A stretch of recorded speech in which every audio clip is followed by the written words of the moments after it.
मेरे साथ मौजूद हैं जी मिस सदफ शाहीन। मिस सदफ का वीज़ा लग गया है जापान का, फ्रेश पासपोर्ट पे ये जापान का इनका वीज़ा है। 23 जून को जो है वो पेस्ट हुआ है। इवन के इनका बिजनेस जो है वो भी कोई नहीं था, बिजनेस का एनटीएन भी कोई नहीं था, इनकी रजिस्ट्रेशन भी हमने की है। मुझे ये बताइए आपका ताल्लुक कहाँ से है, कहाँ की रहने वाली है, मैरिड है आप? मुझे ये बताइए आपने पहले कहाँ विजिट किया हुआ है? जापान के लिए आप मेरे पास आई थी, ठीक है, आपका एनटीएन बना हुआ था, इसके अलावा कौन सा डॉक्यूमेंट हमने अटैच किया है इसमें? मुझे ये बताइए आपकी बैंक स्टेटमेंट पर्सनल नेम की थी, आपको अपॉइंटमेंट कितने दिनों में लेके दी थी हमने? आप जब वहाँ केस लेके गई थी तो वहाँ जाके कोई मसला मसाइल हुआ, कोई परेशानी हुई कि आपके फाइल में ये मसला है? वहाँ पे उन्होंने कोई फीस ली है आपसे?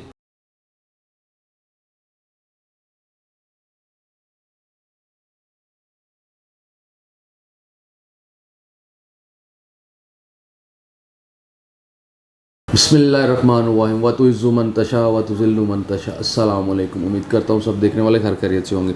मेरे साथ मौजूद हैं जी मिस सदफ शाहीन। मिस सदफ का वीज़ा लग गया है जापान का, फ्रेश पासपोर्ट पे और फ्रेश एनटीएन पे। ये जापान का इनका वीज़ा है, 23 जून को जो है वो पेस्ट हुआ है इनका, ठीक है। बिल्कुल फ्रेश पासपोर्ट है। अगर आप देखें पासपोर्ट नंबर 1 है, ये पहला पासपोर्ट है, बिल्कुल कोरा पासपोर्ट है, ठीक है। और इवन के इनका बिजनेस जो है वो भी कोई नहीं था, बिजनेस का एनटीएन भी कोई नहीं था, इनकी रजिस्ट्रेशन भी हमने की है। बिल्कुल फ्रेश एनटीएन रजिस्ट्रेशन किया और उसके बाद इनका इनविटेशन अरेंज किया और उस इनविटेशन के थ्रू हमने केस प्रोसेस किया और अल्हम्दुलिल्लाह इनका वीज़ा जो है वो ग्रांट हो गया। चलें इनसे बात करते हैं, इनका ताल्लुक़ कहाँ से है, ठीक है। अस्सलाम वालेकुम मैडम। वालेकुम अस्सलाम। कैसी हैं आप? ठीक ठाक। पहले तो आपको मुबारक हो, आपका वीज़ा लग गया जापान का। थैंक यू, बहुत शुक्रिया। अच्छा मुझे ये बताइए आपका ताल्लुक़ कहाँ से है, कहाँ की रहने वाली है? ढींगा सिटी से। ढींगा सिटी से रहने वाली हैं, ठीक हो गया। मैरिड हैं आप? जी जी, माशाल्लाह। कितने बच्चे हैं? 5 चिल्ड्रन। माशाल्लाह। अच्छा मुझे ये बताइए आपने पहले कहाँ विजिट किया हुआ है? कहीं भी विजिट नहीं किया, फर्स्ट टाइम विजिट कर रहे हैं। फर्स्ट टाइम विजिट कर रहे हैं। बिल्कुल फ्रेश पासपोर्ट है बिल्कुल आपका। Fresh passport. और जापान के लिए आप मेरे पास आई थी, ठीक है। आपका एनटीएन बना हुआ था? नहीं। आपका एनटीएन भी हमने बनाया? जी सर, आपने बनाया। हमने एनटीएन बनवाया आपका, और आपके टैक्स रिटर्न भी बनवाई थी। टैक्स रिटर्न्स भी बनवाई। और इसके अलावा कौन सा डॉक्यूमेंट हमने अटैच किया है इसमें? इनविटेशन वाला। जी, आपका जो इनविटेशन अरेंज करके दिया। अरेंज करके दिया, इनविटेशन अरेंज करके दिया आपने। अच्छा मुझे ये बताइए आपकी बैंक स्टेटमेंट पर्सनल नेम की थी? जी, पर्सनल नेम की थी। कितने महीने की स्टेटमेंट लगाई थी? मैंने 3 मंथ्स। 3 मंथ की स्टेटमेंट लगाई थी। लास्ट 3 मंथ इनकी 3 मंथ की स्टेटमेंट थी और उसमें एक सफिशिएंट बैलेंस था जो वीज़ा अप्लाई करने के लिए होता है। अच्छा, जब आपको अपॉइंटमेंट कितने दिनों में लेके दी थी हमने? अपॉइंटमेंट मुझे 10 से 12 दिन में। 10 से 12 दिन में। और आप जब वहाँ केस लेके गई थी तो वहाँ जाके कोई मसला मसाइल हुआ, कोई परेशानी हुई कि आपके फाइल में ये मसला है, ये प्रॉब्लम है? ये कोई प्रॉब्लम नहीं हुई। फाइल अल्लाह सबमिट, का शुक्र है, आराम से फाइल सबमिट हो गई? आराम से फाइल सबमिट हुई। सिर्फ उन्होंने एक दफ़ा चेक किए, खोल के चेक करके सिर्फ एक फोटोकॉपी निकाल के दिया, वो दोबारा करवाई है बस। किस चीज़ की? पासपोर्ट पेज की। पासपोर्ट की एक पेज की कॉपी नहीं सही थी? नहीं सही। बाकी सारी कोई मसला कोई मसला नहीं। और फाइल सबमिट हो गई थी। वहाँ पे उन्होंने कोई फीस ली है आपसे? नहीं, फीस तो कोई नहीं ली, बस कोई नहीं ली। लास्ट में वो फाइल सबमिट चार्जेस लिए। कितने? 550 रुपीज़ उन्होंने आपसे लिए। 550। ठीक हो गया। फाइल सबमिशन, जब आप फाइल सबमिट करवा गए, अपॉइंटमेंट डेट याद है कौन सी डेट थी आपकी? 16 जुलाई। 16 जून। 16 जून। 16 जून को इनको जो है अपॉइंटमेंट लेके दी थी और ये जो इनका वीज़ा जो स्टार्ट हो रहा है ये 23 जून को है। और कितने दिन बाद इनकी कॉल आई थी? सर मुझे 8वें दिन कॉल आ गई थी। 8वें दिन कॉल आ गई थी। 60 दिन 7 डेज के अंदर इनका वीज़ा लग गया था। फिर कॉल पे जब गई तो थोड़ा परेशान तो होती। वो परेशान इसलिए थी कि पता नहीं वीज़ा लगता है कि नहीं लगता। जब मैं उधर पहुंची वो बंदा नमाज पढ़ने गया हुआ। अच्छा। फिर मुझे आधा घंटा वेट करना पड़ गया। फिर जब वो नमाज पढ़ के वापस आए तो मैडम, मेरे पास टोकन नंबर मैंने जाते ही ले लिया था। मैडम कहती आप बैठ से। फिर वो वापस आए, उनके पास की तो वो मुझे कहते फ़ोटो कापी करवा के लाएँ। मैंने उन्हें फ़ोटो कापी दी तो उन्होंने फिर मुझे अंदर से निकाल के दिया पैकेट्स भी फिर उन्होंने मुझे खोल के दिया। अच्छा। क्योंकि मुझे तो नहीं पता कि वीज़ा, मैंने फर्स्ट टाइम देखा ऐसे ही है।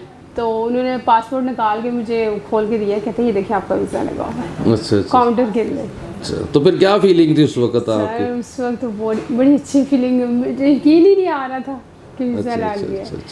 हमारी सर्विसेज जो है वो कैसी रही है? बहुत अच्छी। मैंने सिर्फ एक दफ़ा आई। अच्छा। Only 1 time. और उसके बाद दोबारा आपको आना नहीं पड़ा? मुझे नहीं आया। और अभी आप आई हैं सिर्फ हमसे मिलने के लिए, वीज़ा आपने दिखाने? मुझे वो कहा है तो मैं आ गई हूँ। देखे मैंने अच्छा, मुझे ये बताइएगा कि देखने वाले को आप क्या कहेंगी, हमारे पास आना चाहिए नहीं आना चाहिए? आना चाहिए, नहीं ऐसे ही होना चाहिए। अगर बार बार जो चक्कर लगवाते हैं उनसे बेहतर है। अच्छा, अल्लाह का शुक्र है एक ही टाइम में आई हूँ। एक दफ़ा आप सिर्फ आई हैं, आपके डॉक्यूमेंट्स हमने सारे लिए हैं, आपके सारी चीज़ें अरेंज की हैं और भी फाइल बना के आपको वहाँ भिजवा दी थी हमने, आपके घर के एड्रेस पे, घर के एड्रेस पर। वहाँ से आपने स्टेटमेंट लिया और जाके जमा करवा दी, ठीक हो गया।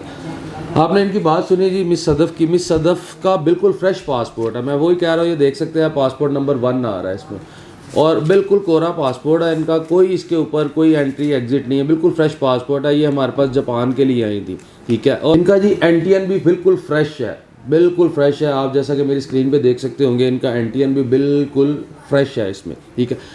इनके वीज़ा लगने की सबसे बड़ा एज जो था वो इनका इनविटेशन था। इनका इनविटेशन अरेंज किया था हमने, ठीक है, इनका बिज़नेस इनविटेशन अरेंज किया था और फिर हमने वीज़ा इनका प्रोसेस किया था, और उसके ऊपर अल्हम्दुलिल्लाह अल्लाह पाक ने कामयाबी दिया और उसके ऊपर इनका जापान का वीज़ा लग के आ गया। 15 दिन में हमने इनको अपॉइंटमेंट अरेंज करके दी थी और 7 से 8 दिन के अंदर इनको कॉल आ गई थी। 23 जून को इनका वीज़ा पेस्ट हुआ हुआ। आप भी अगर किसी किस्म की कोई वीज़ा की प्रोसेसिंग करवाना चाहते हैं हमसे, आप हम कोई फ़ाइल की असेसमेंट करवाना चाहते हैं, तो हमारा नंबर है 042117861414 और एक नंबर है हमारा 031117861414।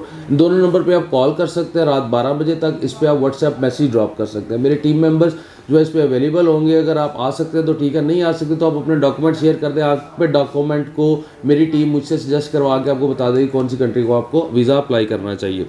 हमारी 3 ऑफिसेज हैं जी। एक ऑफिस मेन ऑफिस हमारा लाहौर में, हेड ऑफिस जो है वो गोहर सेंटर बहादुर रोड मुस्लिम टाउन मोड़ पे हमारा हेड ऑफिस है। इसके अलावा हमारी कोई ऑफिस कोई ब्रांच नहीं है लाहौर में, सिर्फ एक या मुस्लिम टाउन मोड़ पे हमारा ऑफिस है।